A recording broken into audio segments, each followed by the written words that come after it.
Strap in, kid. Welcome to the Very Bad Batch Explosion Network's after show, breaking down, discussing, and reviewing each episode of the Disney Plus original Star Wars series, Star Wars: The Bad Batch. My name's Dylan Blight, and joining me, Ashley Hobley. Hey Dylan, excited to be here at the pointy end of the season. Things are starting to happen. The pointy end of the season. Yeah.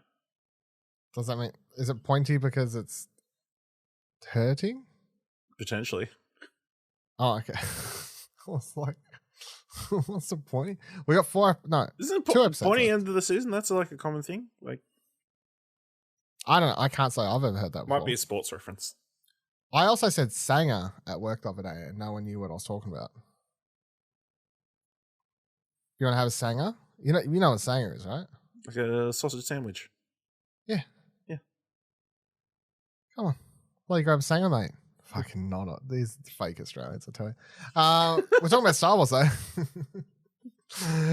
This week's episode 14, titled War-Mantle, directed by Steward Lee, written by Matt Michinovetz, I think. Synopsis. After receiving a mysterious distress call, the batch tracks it to a secret facility. What's the third final episode called? There's not a word for it. It's something. No, there's not. Is it Tri-Ultimate? Pre-penultimate. Pre-penultimate. What did you think of the pre-penultimate episode, Ash? Yeah, pretty solid episode. You know, there's a lot of action. We get a lot more information about the clone peoples. The name I can never remember how to pronounce. Caminos? The Caminos. You know, and then you end on that cliffhanger. Caminino Moens? Yeah, I'm not. Yeah. Yeah, good. You know, we get it. We're learning more about obviously this time period when why the clone army is kind of disassembled, that kind of thing. So Even though I feel like watching this show, you're like, why? it doesn't really. Yeah, I'm still just like, why? But why? Like to a degree, I'm still just. Yeah. I mean, they had to find a way to explain why they're such shit shots throughout the rest of the series. So, well, I mean, they're getting there, I guess. Like, they specifically said they're less skilled. Yeah, they are way less skilled. Yeah, I thought this was a really good episode. It was a action-packed episode. I thought it looked really good too. There was like a lot of, I thought, really cool just sort of shots, them coming into the planet. There's a shot there where they're like walking up to that cliffside for the first time. It looked really cool.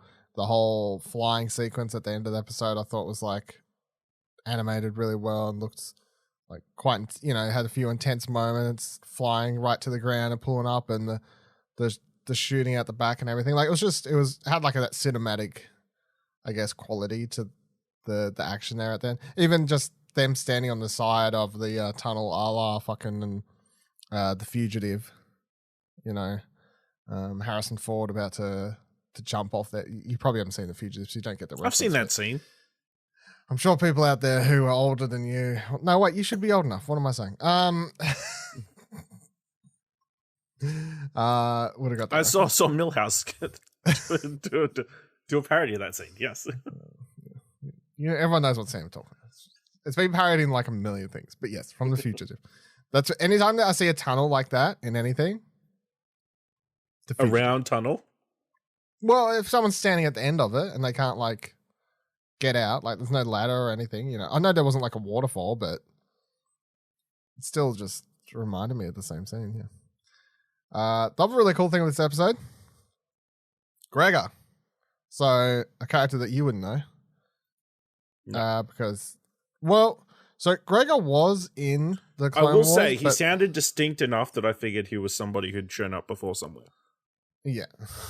So he's a little bit, let's say, crazy. Is that just to put it bluntly? Like, sure. That's why he has this little like laugh thing he does, where he's like, ooh. Like, it's just, he was in Clone Wars and he has an arc in there where he's like, I can't remember, something about like mind loss or something, and he's like living on a fucking farm somewhere or something like that. Anyway, he comes back and he joins the fight again, but the last time you see him in the Clone Wars, you think he's died. But then he shows up in Rebels. He's one of the two other than Rex, he's one of the two others that are with Rex when they go and when the crew of the Rebels find Rex, Gregor, and what is it? Wolf, whatever it is, one of those two. He's one of those. So he's more prominent, I guess, from Rebels. Most people would kind of know him from Rebels, and I feel like his personality in this is a nice mix, like somewhere between how he was in Clone Wars, but then obviously he's a little bit more loopy, I guess, by the time you get to Rebels, which makes sense. But it was good to see him in this. And honestly, the second that Rex called back up, was like, I need you to get someone, and we'd already seen it was a clone that had been stunned and locked up. I'm like, it's got to be one of two, because at some stage, it just felt sort of predictable, I guess, to a degree, where it's like, at some stage, I expected this show to explain how Rex meets up with the two clones that he ends up spending X amount of time with on a planet by themselves before the Rebels crew show up to be like, hey, the fight's not over. Do you want to come back and give it another go? Because by that point, they'd kind of given up. So, So that was a cool cameo, obviously, for Clone Wars and Rebels fans. And again, I don't feel like this is a character that adding in feels unnaturally forced, I guess, for either the show, because the show's about clones. So, and then having Rex call up and be like, I need your help. That's not far-fetched either, At this stage, how many of people is Rex going to be calling? Not that many, surely. So yeah, I thought that was cool. He was training the regs, as it's basically sort of explained. Although I like how I thought it was good where they have that whole scene in the hallway where they have that little slight shootout, but they're terrible shots or whatever. And I can't remember who turns to Gregor and was like, I thought you trained them. He's like, well, I didn't teach them everything, obviously. Yeah. I thought that was like a little funny exchange. Here's a few funny little exchanges in this. So even when they break him out and they're like, are you C2, like whatever, blah, blah, blah, blah, blah. He's like, oh, no, it depends who's asking. And, well, Rex sent us. Oh, well, then yes, I am. Just the way he sort of delivered the line sometimes was quite good. And again, like, it's one, D. Bradley Baker always makes all the clones sound completely different, that you think they're all done by different voice actors, which is quite good. The other standouts, I guess, is like, it was kind of sad at the end. Hunter, and we'll get to like what you think is going to happen with him in a sec, but I sort of, where Mega's calling out and being like, go back for him, and, her getting upset about that was sort of heartbreaking. And then, Hunter's captured at the end of the episode. For some reason, after everything, remember how many episodes was it ago where it was like, can I have your permission to hunt for them now? Was that like one or two? I feel like it was 2 episodes ago. I can't remember. You remember though, like at the end of the episode, and oh, it was 2 episodes ago because he didn't show up last episode. So that's right. Yeah. So last week was the nothing episode. Oh, that's right. Yeah. That's probably why I forgot. So it was 2 episodes ago. 2 episodes ago. Oh, can I have your permission to hunt now? What's he doing this episode? Fucking around in the cafeteria on Kamino. Yeah, it doesn't. Real hunting hard. His name's not Hunter, so he's no, that's true, I guess.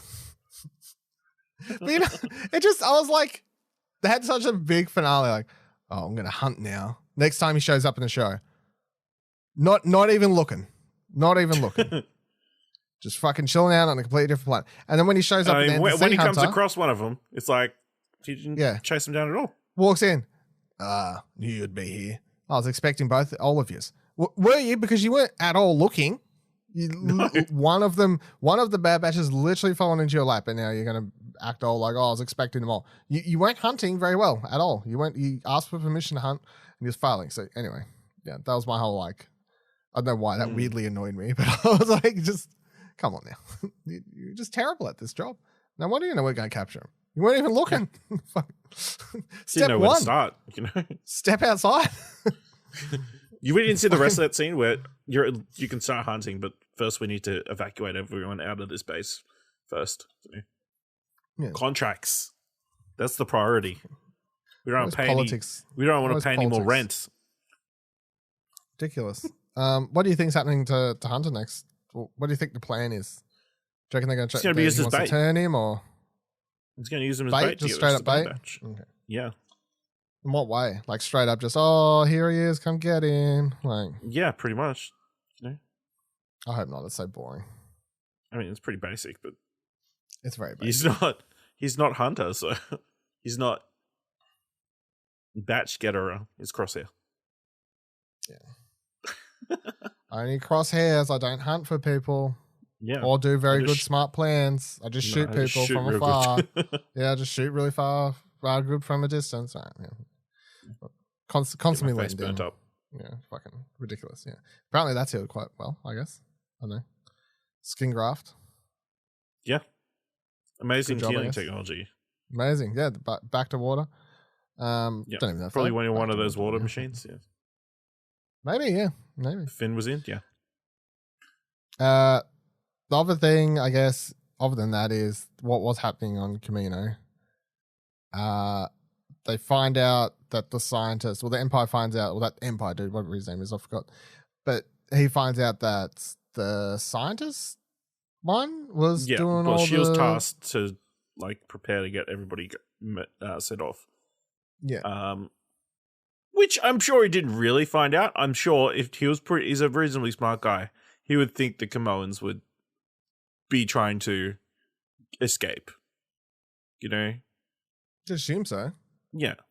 You just cancelled the contract. They're not going to stick around. You know? Seems dumb. Why would... Yeah.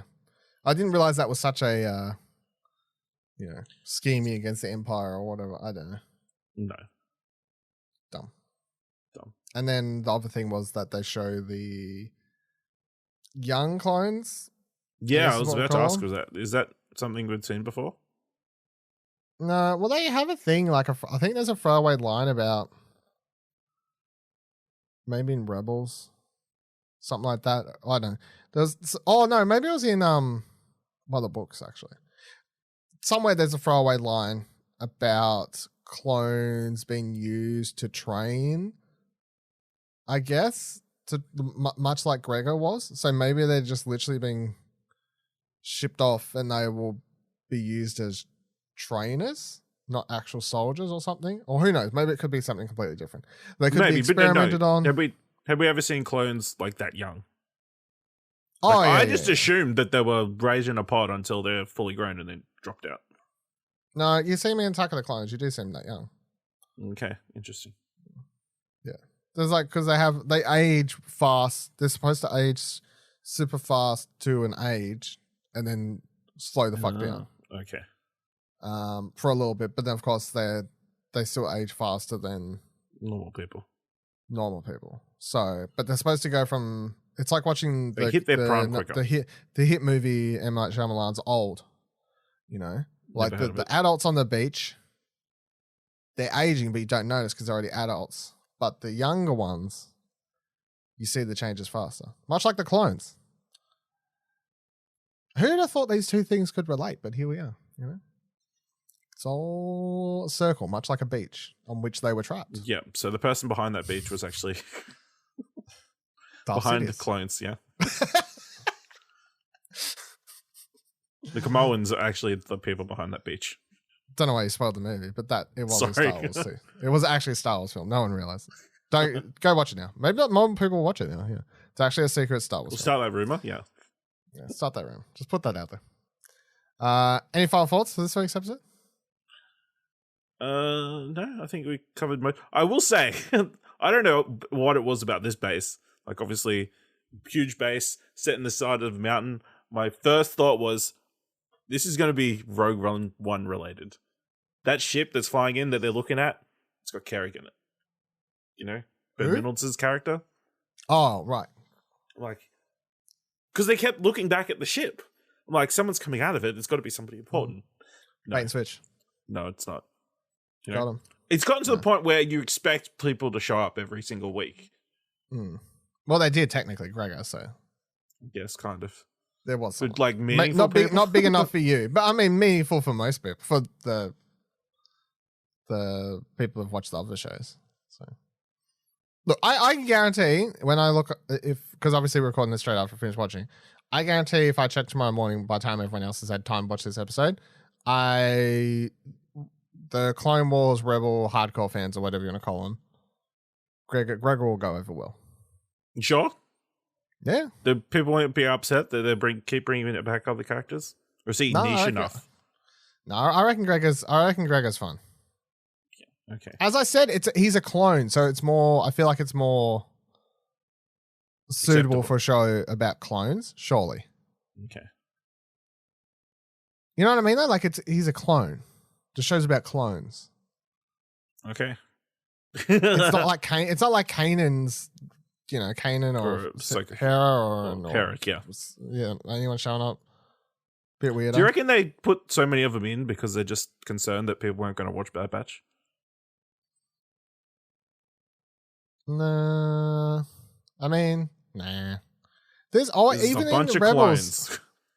Even in Rebels, they like to bring back Clone Wars characters and be like, well, what happened to this character? Like, there's always these random characters when they'll show up and you're like, oh, they survived the Clone Wars. You know, like that. Oh, they survived the Clone Wars. Oh, they're still around. You know, there was always, not as much maybe, but there's always been a level of, I don't know.